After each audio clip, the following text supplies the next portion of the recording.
Para mí es un gozo y un privilegio seguir con la exposición de la epístola del apóstol Pablo a los colosenses. Hoy vamos a empezar con el capítulo número 3 y el título para esta exposición es Apuntando alto.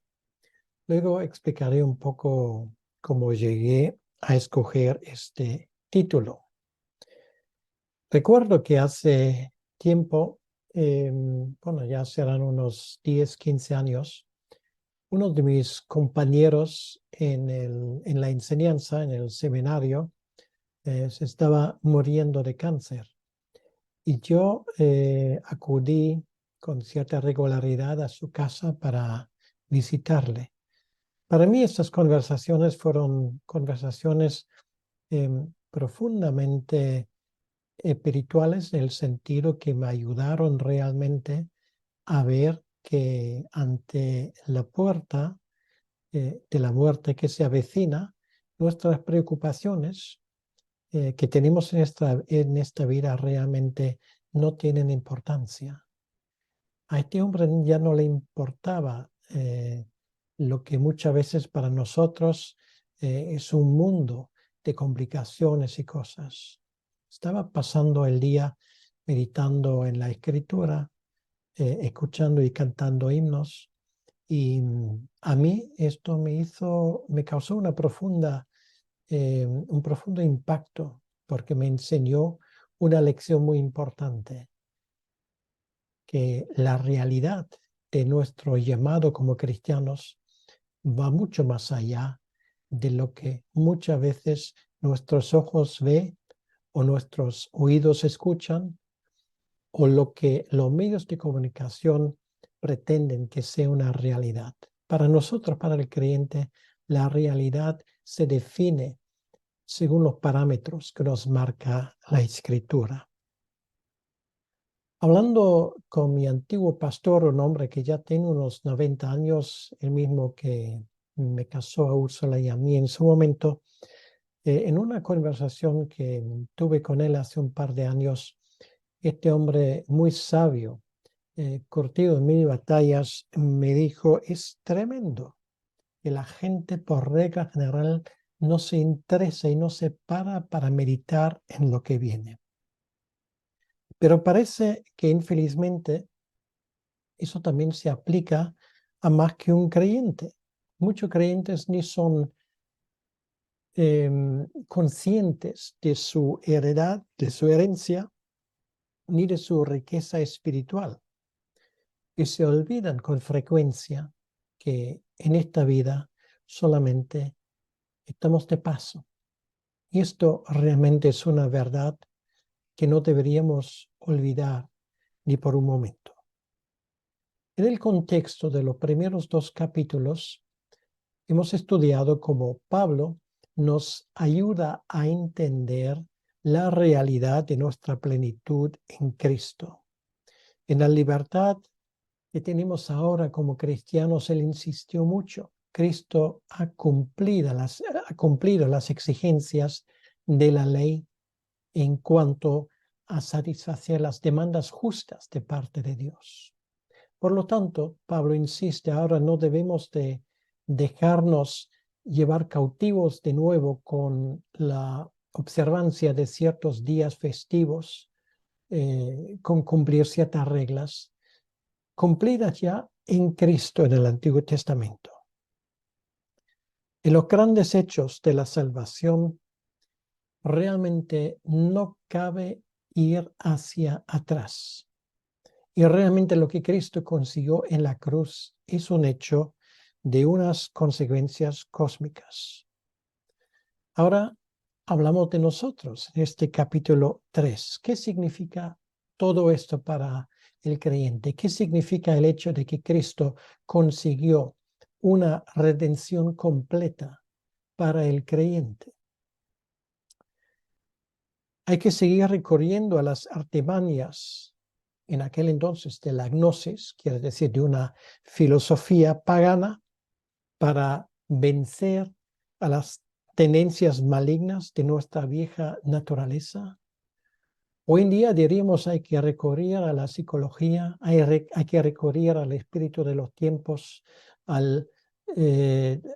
toda la parafernalia de últimas sabidurías que nos venden hoy, y la respuesta para el creyente es un rotundo no. Tenemos en Cristo todo lo que nos hace falta. En su redención cumplida de una vez y para siempre reposa toda nuestra vida.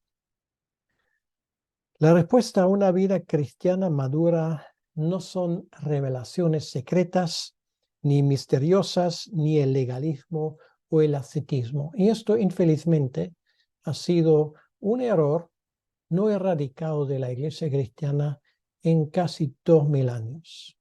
Realmente tenemos que recapacitar, pararnos en el camino para preguntarnos si estamos yendo bien o si permitimos que nuestra fe se mezcle con todo tipo de filosofías y con todo tipo de sabidurías que no tienen su raíz en la Escritura. La respuesta de Pablo al creyente, aquí al inicio del capítulo 3, es rotundo.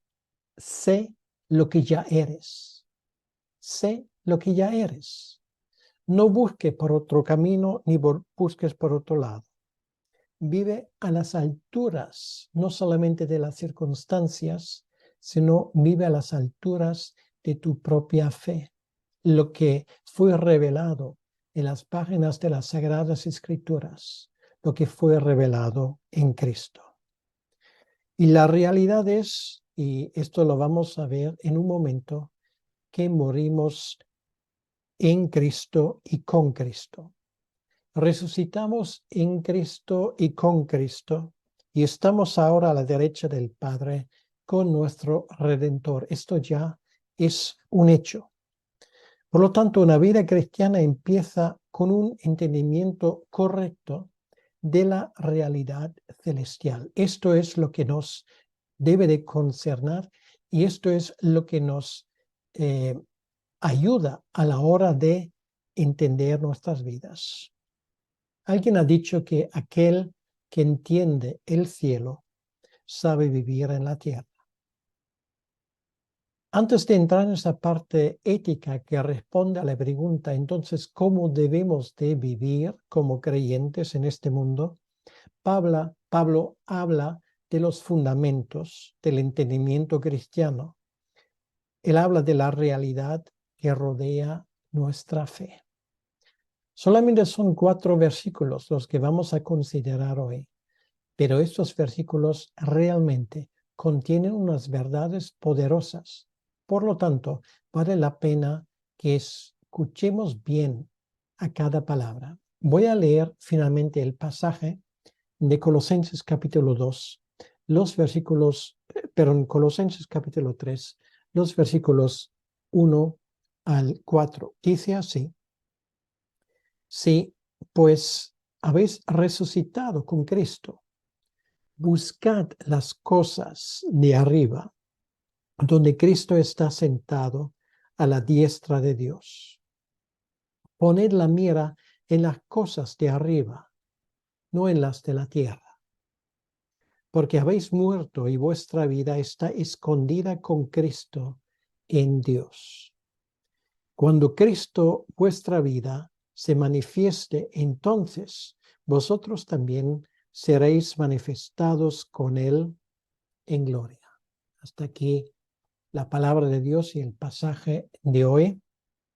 Vamos a dirigirnos a nuestro Señor en oración. Señor, te damos las gracias en este momento por tu presencia en nosotros.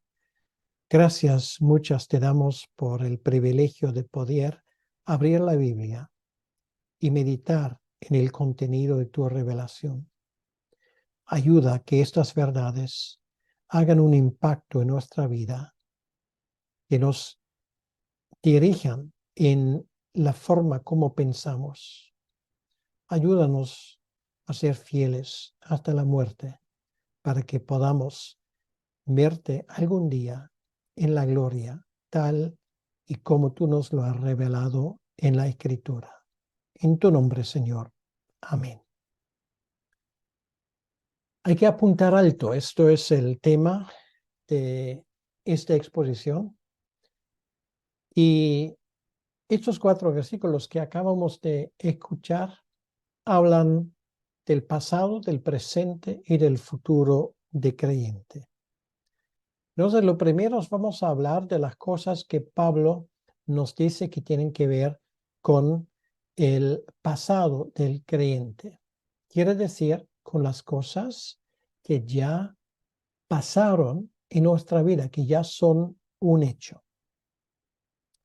Y empezamos esta vez, y ustedes me van a perdonar, no voy a seguir en la secuencia como normalmente lo suelo hacer, versículo por versículo, sino hoy voy a empezar con el versículo 3.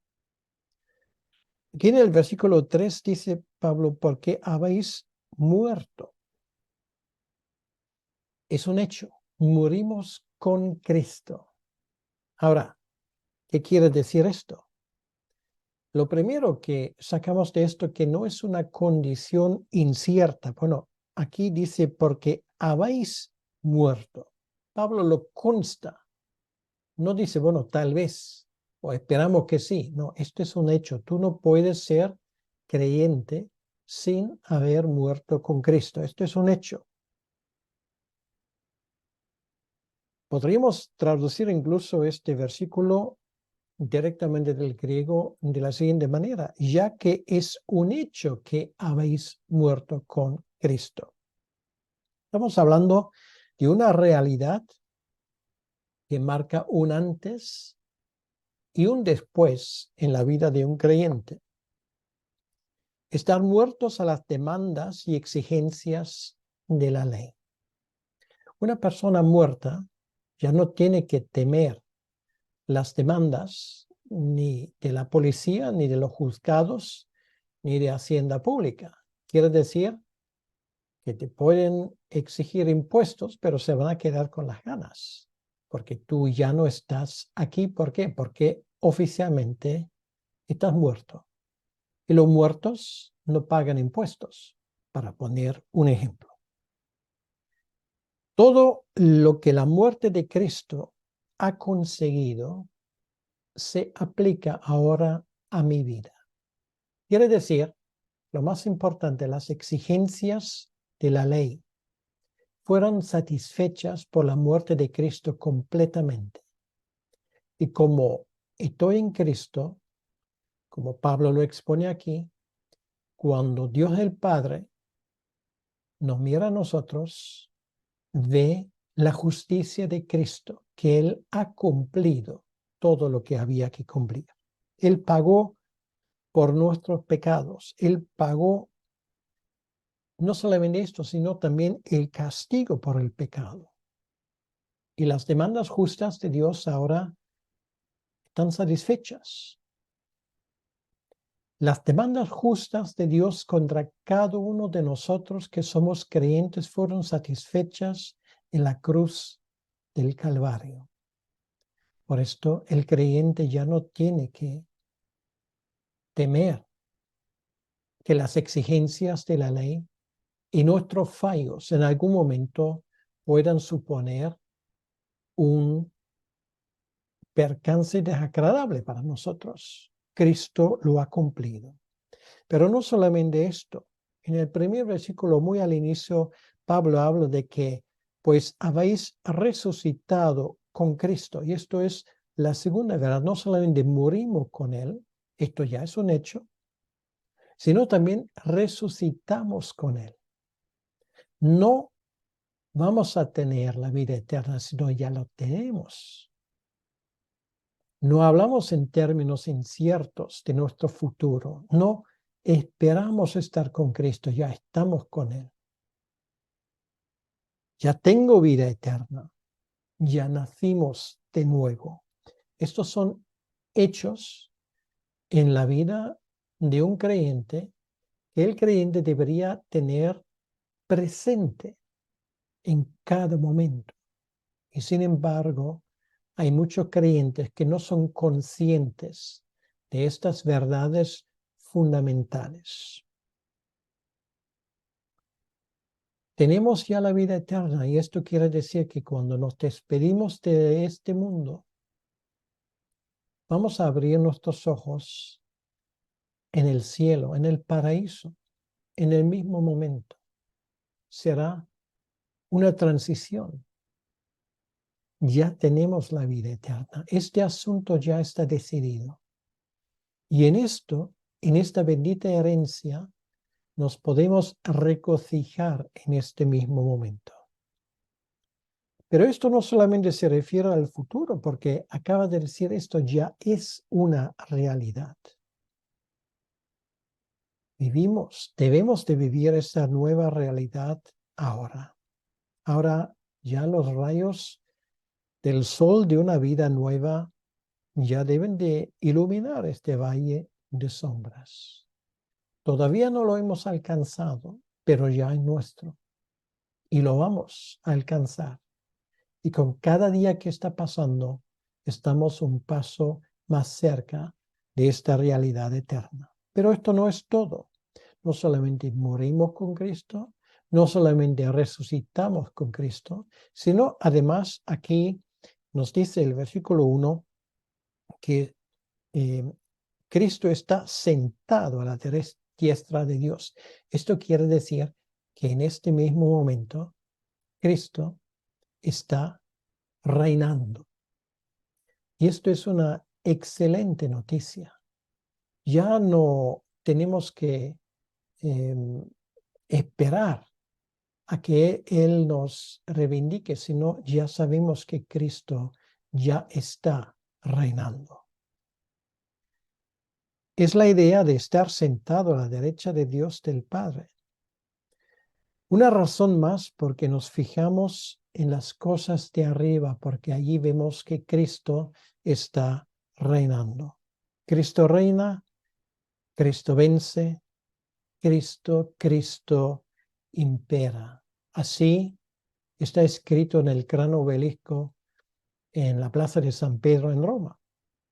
Obelisco que en su momento estuvo marcando el centro del gran Coliseo de Roma, donde muchos creyentes murieron por causa de su fe.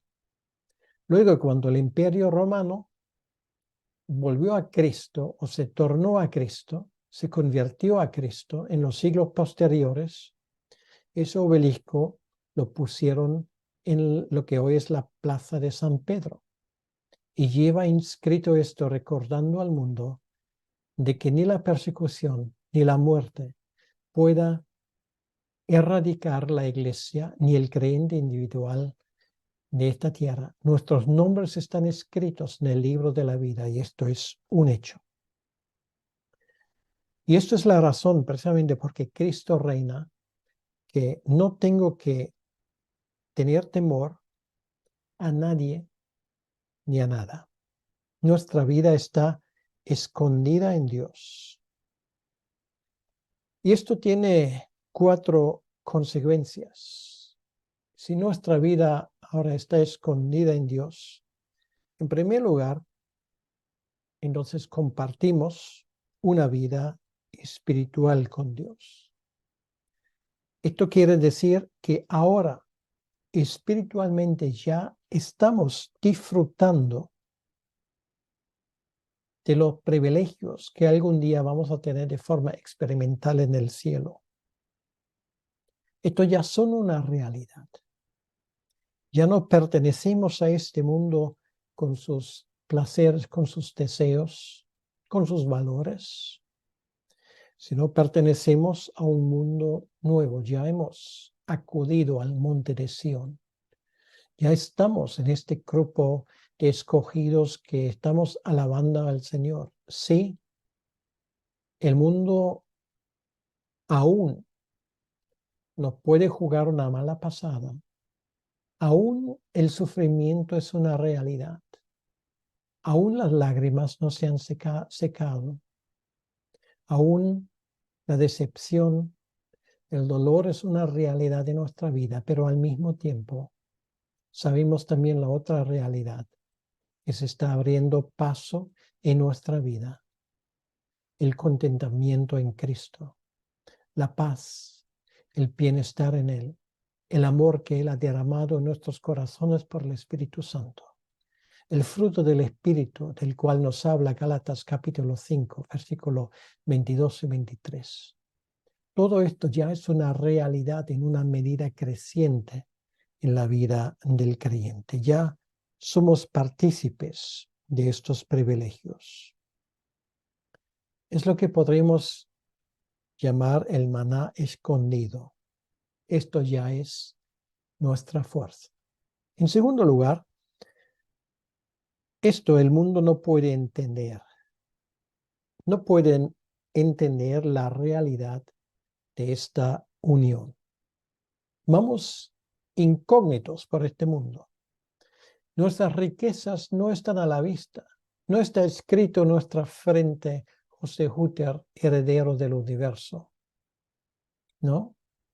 Yo parezco cuando ando por la calle una persona muy normal y corriente. Y lo mismo ocurre contigo. El mundo aún no se da cuenta quién es el creyente y lo que significa ser creyente. Nuestro futuro no está a la vista del mundo, por eso el mundo muchas veces nos desprecia y piensa que estamos perdiendo algo. Infelizmente también algunos creyentes piensan que están perdiendo algo y no es así. En tercer lugar, estando escondido en Dios significa que estamos protegidos de los ataques del enemigo. Y esto es otra. Muchos creyentes tienen un temor irracional al diablo y a sus acechanzas. No es necesario. Estamos bajo la protección de nuestro Dios en todo, como los polluelos debajo de las alas de una gallina. Y esto significa, Él también custodia personalmente estos tesoros. Nadie nos puede arrebatar lo que Dios nos ha regalado ya. Nadie nos lo puede quitar. Esto, para aquellos que quieren robar, es completamente fuera de su alcance. Por esto el Señor Jesucristo nos anima en Mateo capítulo 6 de no amontonar tesoros en esta vida, donde hay ladrones, donde se quitan, donde se pierde esta riqueza, sino de transferir nuestro bienestar al banco del cielo, al mundo celestial. Y esto es la razón porque aquel que invierte en este bien, el reino de Dios, jamás sufrirá pérdidas. Y esto, entre otras cosas, significa una de las doctrinas más benditas y de más consuelo, que no vamos a poder perder nuestra salvación. Estamos escritos en el libro de la vida para siempre. Y en cuarto lugar, estar escondidos en Dios significa que tenemos acceso a las bendiciones de Dios siempre y en cualquier momento. Si esto fuera poco, todo lo que hemos hablado hasta el momento, escondido en Dios, el Padre, significa que es un seguro de valor infinito, apoyado por la autoridad del Padre. Todas las bendiciones de Dios son nuestras y son nuestras para siempre. Bien, bueno, todo lo que hemos hablado hasta el momento tiene que ver con algo que ya es un hecho, que forma parte de nuestro pasado y, si quiere, también de nuestro presente. Esto forma parte de nuestra vida como creyentes. Pero hay más cosas que tienen que ver con nuestro presente. Este presente debe de ser influenciado, más bien caracterizado por estos hechos que acabamos de hablar. Y es una tragedia muy grande que hay más que un cristiano y hay más que una iglesia que viven completamente al margen de estos grandes hechos. No debería ser así. Se han perdido, enzarzado en las cosas de este mundo sin darse cuenta que hay algo mucho más grande para ellos. Buscar las cosas de arriba. Esto es lo primero que Pablo ahora saca como consecuencia de estos hechos. Al creyente ahora le deberían interesar las cosas que tienen que ver con él, la ciudad eterna. En vez de leer guías turísticas sobre los lugares más bonitos de esta tierra, deberíamos leer la guía turística que habla de ese cielo, que habla de nuestra herencia en el cielo, para familiarizarnos con estas cosas. Porque esas son las cosas que van a quedar. Este mundo, en algún momento, va a desaparecer y dar paso a un nuevo mundo. Un mundo donde para siempre estaremos con él. Las realidades que están relacionadas con esta ciudad se definen con las palabras perdón, paz, justicia, vida, gloria. Son doctrinas que tienen que ver con el reino de Dios. Deberían ser conceptos que llenan nuestra mente, que nos condicionan a la hora de actuar. Conceptos que vienen del cielo. La herencia que nos espera, la Biblia también la llama nuestra corona. Es muy triste que en tantas ocasiones no nos fijamos en estas cosas. No nos fijamos en las cosas de arriba. Nos fijamos en las cosas de aquí abajo. ¿Cómo voy a llegar al final del mes? Es ahora una preocupación de mucha gente. Y no digo que sea una preocupación auténtica, es muy real. Pero el creyente tiene la promesa de parte de Dios, que si tenemos para comer, para beber, y si tenemos para vestirnos, quiere decir vivir bajo un techo y tener vestimenta, entonces es suficiente. Dios cuidará de nosotros. Por lo tanto, podemos vivirnos de forma despreocupada, pero no vamos a preocuparnos por estas cosas. Fijarnos en las cosas de arriba, mirar alto. Esto realmente debería ser nuestra única realidad. Te pregunto, ¿cuáles son tus proyectos en este mundo? ¿Quieres llegar a ser rico para luego perderlo todo a la hora de partir de aquí? ¿Quieres gozar de fama? ¿Vas a coleccionar títulos? ¿Reverencias de la gente? ¿Vas a buscar tu propia gloria? ¿Quieres que se te recuerde como una persona inteligente, perspicaz? Posiblemente te van a recordar en algún momento durante la eternidad por una persona que lo tenía todo y ha perdido lo más importante, la herencia y el contacto con Dios. No debería ser así. Tenemos que buscar lo primero, y lo primero es el reino de Dios y su justicia, y las demás cosas se nos añadirán. Buscar es algo activo, cuesta esfuerzo. Esto habla de investigación. Buscar las cosas de arriba es un imperativo, no es una opción para el creyente. Y permíteme que te pregunte directamente, ¿estás buscando las cosas de arriba? Tú mismo tienes que dar la respuesta, no a mí, sino a Dios. Luego dice en el versículo 2, poner la mira en las cosas de arriba. Esto habla de pensar en algo, pensar bíblicamente y adecuadamente. Solo se consigue cuando estas realidades se entienden. Poner la mira en las cosas de arriba quiere decir poner tu interés en las cosas de arriba, en las cosas divinas. Estás en los negocios de tu Padre, no en tus propios negocios. No lo olvides. Y esto significa que forma parte, debe de formar parte de tus conversaciones, de tus ideas, de tus planes. Déjame preguntarte otra cosa. ¿Cuánto tiempo estás pasando, meditando en lo eterno? ¿Cuánto tiempo estás perdiendo con preocupaciones que no sirven para nada porque no están en tu poder de resolverlo? Haz que las metas de Dios sean tus metas. Haz que sus objetivos sean tus objetivos.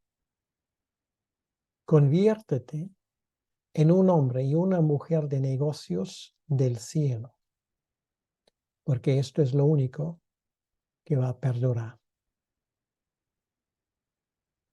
Eso decide la pregunta, ¿qué debería yo hacer? Y la respuesta es todo lo que avanza el reino de Dios. Esto es lo que debes de hacer. Como tu vida ahora está escondido en Cristo, como tu vida es Cristo, por lo tanto, sus prioridades tienen que ser tus propias prioridades.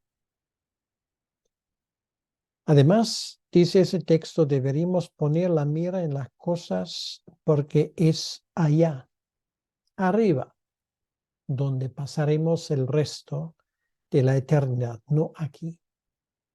Y ahora voy al título de este sermón. No fue mi idea de apuntar alto.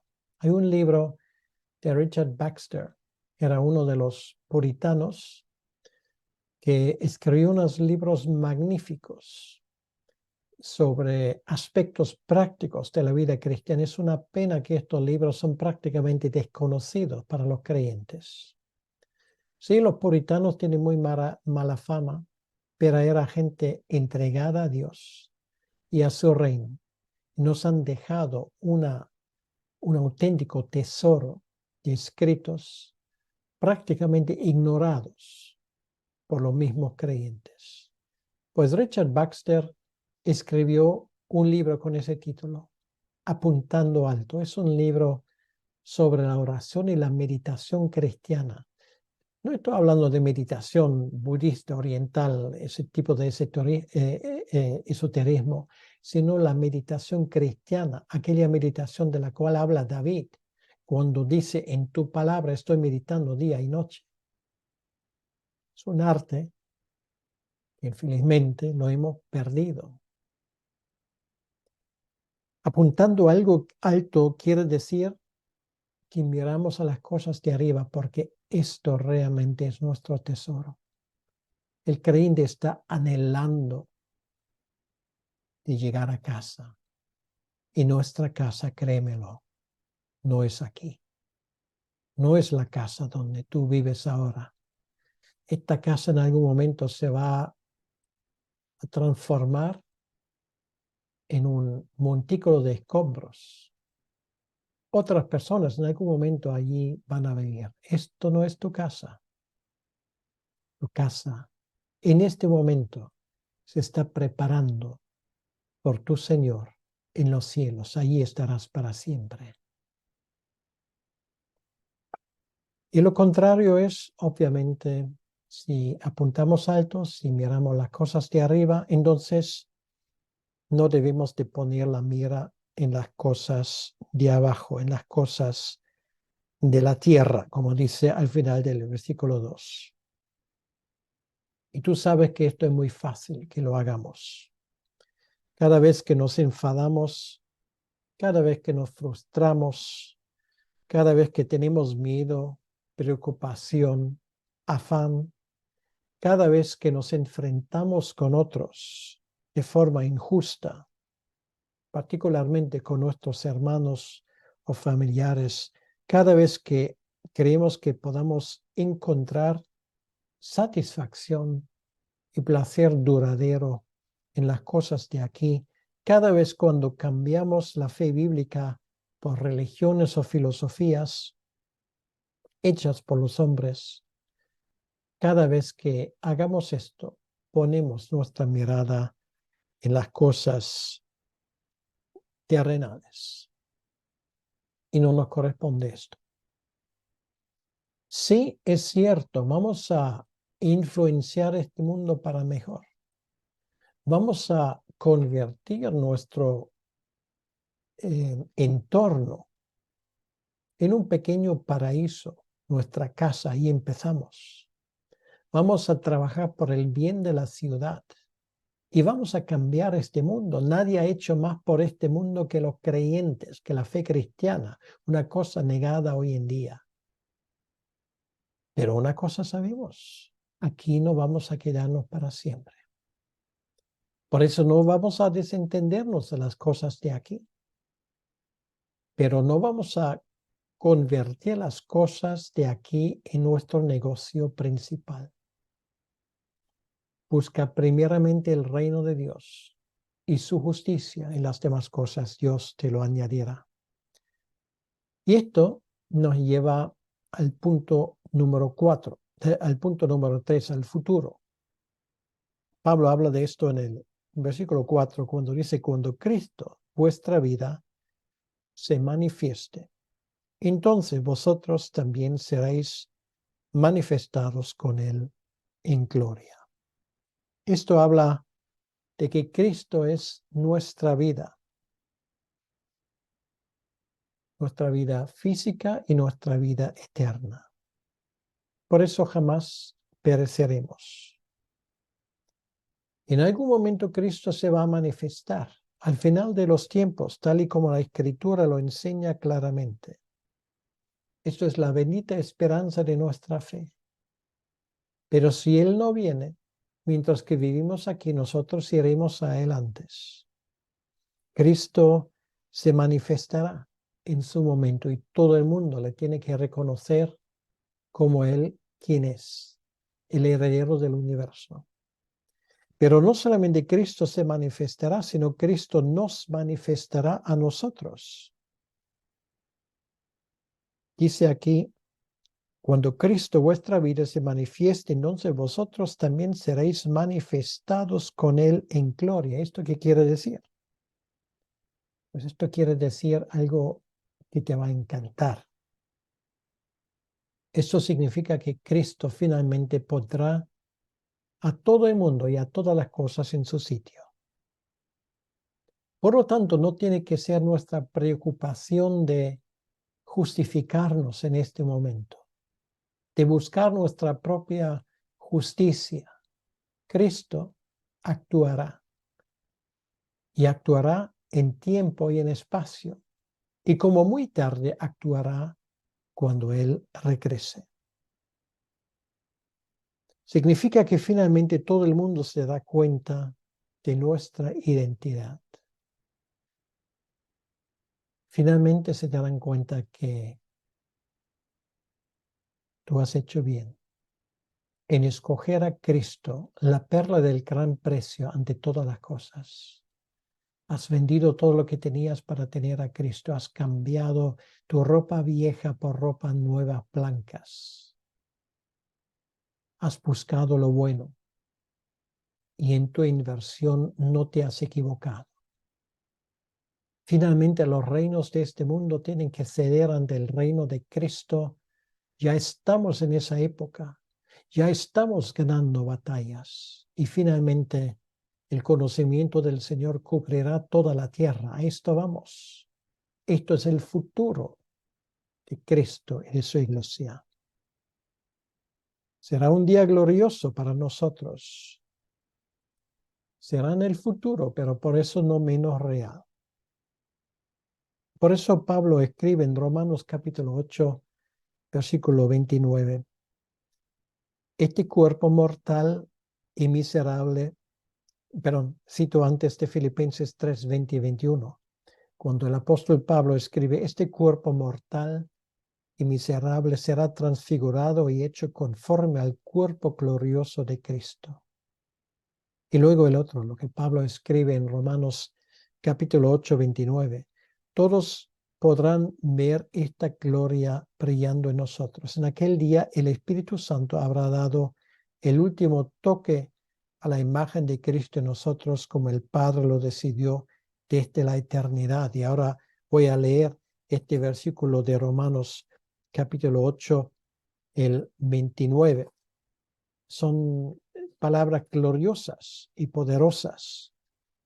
Dice así: porque a los que antes conoció, también los predestinó para que fuesen hechos conformes a la imagen de su Hijo, para que sea el primogénito entre muchos hermanos. Tú y yo lo viviremos, créeme. Y no me lo creas a mí, sino créelo porque está escrito en la palabra bendita. Es el día de nuestra resurrección. Todas las promesas finalmente se cumplirán. El resumen de lo que Pablo enseña en estos 4 versículos es bien sencillo. Es la forma para evitar que nuestra vieja naturaleza nos domine, y es buscando las cosas de arriba, no buscando el ascetismo. Es darnos cuenta de nuestra unión con Cristo en su resurrección. Querido hermano, querida hermana, ¿eres tú consciente de tu herencia en los cielos? Pues que esto se note aquí y ahora. Que esto sea una realidad en tu vida. Que jamás olvides, no vale la pena vender tus privilegios por un plato de lentejas. Busca el maná celestial. Yo te quiero animar en este momento. Vamos ahora. Señor nuestro Dios, queremos darte las gracias en este momento por tu presencia entre nosotros. Gracias por estos versículos de Colosenses capítulo 3, lo que Pablo pone en estos 4 versículos que son tantas verdades preciosas. Ayúdanos a vivir esto, a no olvidarlo. Ayúdanos a deletrear cada palabra que Él nos escribe, a meditar en él, en resumidas cuentas, en apuntar alto. Señor, ayúdanos en tener la mirada dirigida hacia el cielo, desde donde vendrá nuestra redención. Ayúdanos, Señor, a vivir esta vida aquí conforme a los privilegios que tú has escogido para los tuyos.